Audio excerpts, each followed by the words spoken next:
ಸಂಜೆ tiffin diaper ತೆಗೆದಂಗೆ ಮರ್ತ್ಬಿಟ್ಟಿದ್ಯಾ? ಇಲ್ಲ, full diaper full ಆಗಿತ್ತು, ಅದಕ್ಕೆ ಬಂದು ನಾನು ಸ್ವಲ್ಪ ತಿರ್ಲಿ ಬಿಡು, ಹಂಗೆ ನೀನು ಸ್ನಾನ ಮಾಡಿಸ್ತೀವಲ್ಲ. ಸಂಜೆ ಬಾಯಿಲ್ಲ, ಒಂದು ನಿಮಿಷ ಅಲ್ಲಿ ಬಾಕ್ಸ್ ಎತ್ಕೊಡ್ಮೇಲೆ.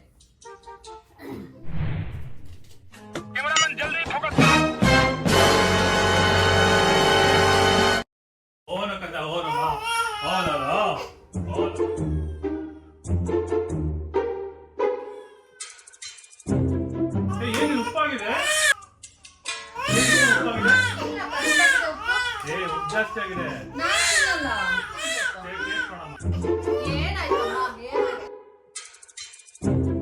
ತುಸು ಮಾಡಿದಾನೆ.